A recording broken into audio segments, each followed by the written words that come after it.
The first thing you said to me, if the Bengals lose tonight, what is the first thing you said to me? I think it's over for them. They've run out of time. The Bengals have run out of runway as far as trying to contend and make the playoffs in the AFC. You're talking about a Bengals team, they're 1-4 in the AFC already, 2 divisional losses. You lose tonight to a divisional opponent in the Baltimore Ravens, they're done to me. Is it a wrap for Burrow if he doesn't find a way tonight? I'm not there. I kind of felt coming out of the bye, if they got to 5-3, that they would get in. I did not expect a loss last week. For me tonight is how good are you, Baltimore? Because I said this a couple weeks ago. The defense was really impressive. They had not played an elite quarterback, one of those 5 or 6 guys that we know is a difference maker in the NFL. Last week, Deshaun Watson in the second half was 14 of 14 against them with a broken shoulder. Okay, so how good is this defense playing without Marlon Humphrey tonight? It feels like must-win for Cincinnati, and all I know is this. When it feels that way, and they got Joe Burrow, and they got Jamar Chase, I bet on them. I bet on them. Everything tells me Baltimore wins this game. I can't turn away from Joe Burrow tonight. Baltimore is like the Cincy Slayers. Like they always. They like Cincy Slayers. They own the Cincinnati Bengals. Exactly. And that's why everything says so something's going to have to break tonight. That's all I want to say. But this defense hasn't seen Joe Burrow. Not a healthy Joe Burrow this year. This defense hasn't seen him. Baltimore made that a tough game on the road in the playoffs last year without Lamar Jackson, if you'll recall that first-round game. Harry, give me a quick take here. How do you see it? We got one side saying Cincinnati needs it. We got another side saying step up Baltimore. To you, what's the headline going into tonight's showdown? I'm going to Baltimore Ravens, and I think the reason why is that when you look at Cincinnati, they're going to be without T. Higgins. We've seen what that looked like. Also, they're going to be without Sam Hubbard. That's a huge loss defensively, and that's a huge loss offensively. I believe in Lamar Jackson. I think he's going to be able to get it done. What bothers me about Baltimore is being able to close out football games. And it's not just 2023. You talk about 4 games last year, and I got them listed right here. The Bills, they were up 17 points in that game, and they lost it. Last year against the Miami Dolphins, they were up 14 points in the fourth quarter. Right. They ended up losing that game. Against the New York Giants, they were up 10 points in the fourth quarter. They lost that one. And then lastly, versus the Jacksonville Jaguars a season ago, they were up 9 points in the fourth quarter and ended up losing that matchup. So it's not just 2023, this team not being able to finish games. It dates back to 2 years. And then if we want to take it 3 years, they have 11 games in which they led in the fourth quarter, and they did not win. That's the most in the National Football League. Well, and they've won. They've been in the lead and going to the fourth quarter in all 10 of their games this year, and they've lost 3 of them. Is that about their defense or is it about their quarterback? I think it's a combination of everything. I think it's Lamar Jackson. I think it's mistakes here. I also believe it is the defense giving up explosive plays. So the defense gives up explosive plays at an alarming rate in the fourth quarter. An alarming rate. Meaning? So if you look at this defense this year, in the first 3 quarters, they've given up like 10 explosive pass plays. That's 20 yards or more. In the fourth quarter, they've given up 13. And in their 3 losses, there's one huge one to Michael Pittman Jr. in Indy. There's this one to George Pickens in Pittsburgh. There were 3 last week to Cleveland and Amari Cooper, again, with a guy with a broken shoulder. So we could sit here all we want to say Lamar Jackson. This defense has got to step up late in games. And the sad thing about last week, the Cleveland Browns got the ball with 4 minutes and 55 seconds left to go in the game. Yeah. Right down the field. The Baltimore Ravens never seen the ball again. They never seen the football again. So you set up the stakes, and you set up what's at stake here for both these teams and the fascinating dynamics of the matchup. But let us all take a moment to step back, and let us all pay homage to the Dan loves this part. to the First Lady He hates me. of he the hates Church me of Get getting Up. any shine from Bishop? my genius. No. Just to be clear, I hate when anybody else is right. Yeah, Bishop, can we take a moment to honor the First Lady? Acknowledge. Before this season began, in August, she said all 4 teams in this division are going to make the playoffs, and here we sit with all of them in prime playoff position. So you who sees all, Yes, who that's do you why. trust? It's so hard to trust any team in that. Baltimore keeps giving away leads. Cincinnati, we can't make heads or tails. Cleveland has lost their quarterback. The Steelers, I don't know what they're doing, and somehow they're winning. I Who do we wish I trust? wish I could pick like Mike Tomlin, the Browns defense, like the Ravens. I will say the Ravens. I picked them to actually win the Super Bowl this year, preseason. I think the only thing that can stop the Ravens are the Ravens. And you guys have been talking about the late game collapses, and it's the times that they give up the leads. Like Hembo said against the Colts, there was 102 left in the game. Against the Steelers, there was 125 left in the game. And with the Browns, there was 3 seconds left when they lost the lead. Yeah.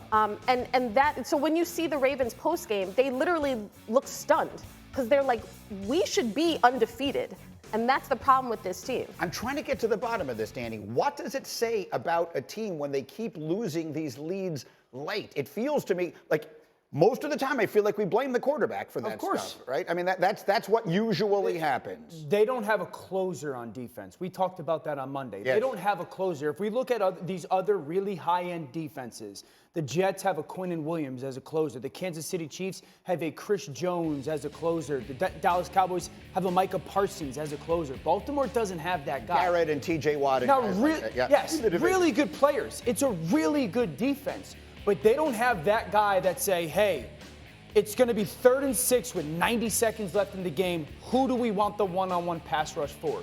Or the corner, and Marlon's awesome, but the corner say, we're gonna single that guy up, everybody else play. Let's put this in context tonight, okay? Mm-hmm. Tonight's winner wins the division.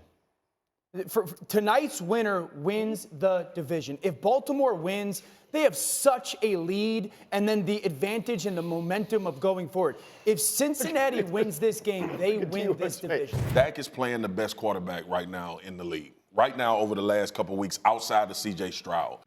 I don't like getting into these conversations about, is Dak the best quarterback in the league? No, he's not. He's playing the best right now. That's what Marcus said. So so Danny, let's talk about things that are and are not a surprise. It was a surprise to me that you quoted Mark Twain.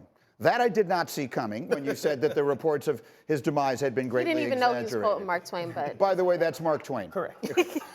It is not a surprise to me that Marcus said right now Dak is the best quarterback in the league and you don't agree. Why? Because Marcus is wrong. And he's just pandering to Cowboys fans, and I love you, fella, but Dak's playing really good. The quarterbacks, if we're just being honest, who are playing better? C.J. Stroud is playing better. Brock Purdy playing better. Jalen Hurts playing better. Jared Goff playing just as good. Tua playing better. Patrick playing better. Russell Wilson playing better. So Dak is playing really good, but there are quarterbacks that absolutely are playing just as good, and there are a handful who are playing better. Okay, so we welcome all of you joining us on Twitter right now as a result of those comments from Mr. Orlovsky. What do you think? We had a whole big discussion yesterday about who is and who isn't still invited to the Prescott family Thanksgiving. Jeff Saturday is in, Dominic Foxworth is out. Where are you? I'm like at the doorstep, like maybe I'll go in, maybe I'll grab a plate, but I might go home. He's playing good. Like I feel like he's playing very good football right now. Mm-hmm. When you throw him in like the MVP category, fine, throw every quarterback in. Like just like at this point, just throw them all in. I don't even care.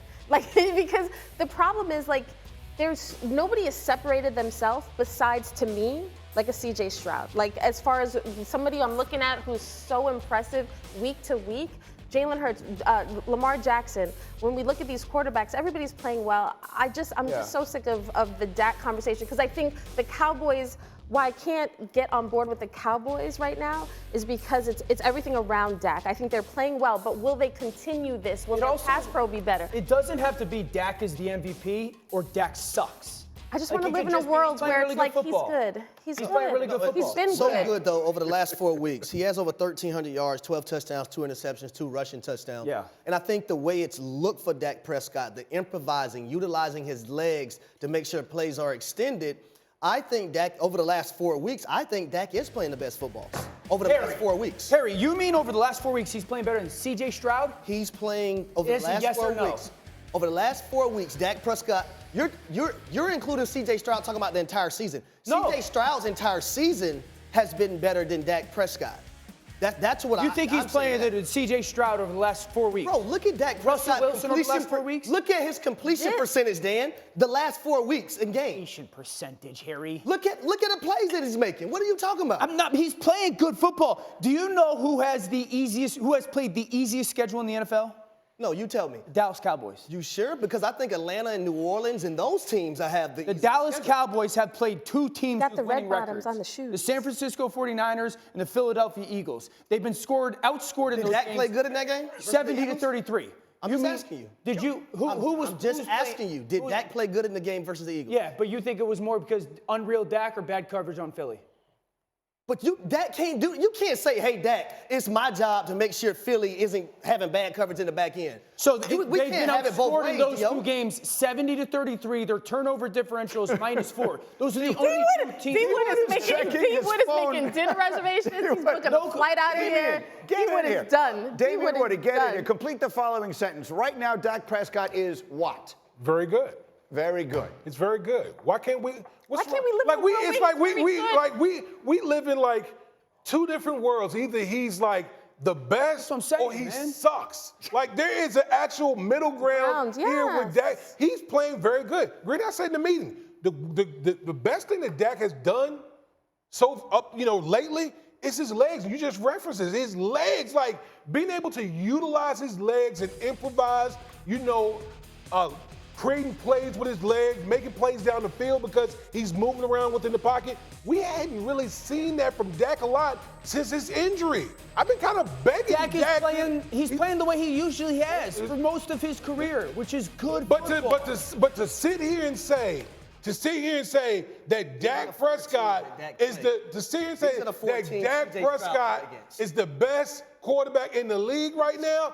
No, look at Bishop. Look at you. Literally. Oh no, I am discord in the CJ congregation. Stroud. I like C.J. Stroud too, but let's not forget against Carolina, one of the worst teams in the league. C.J. Stroud didn't have his best game in that game. I got to go to a break.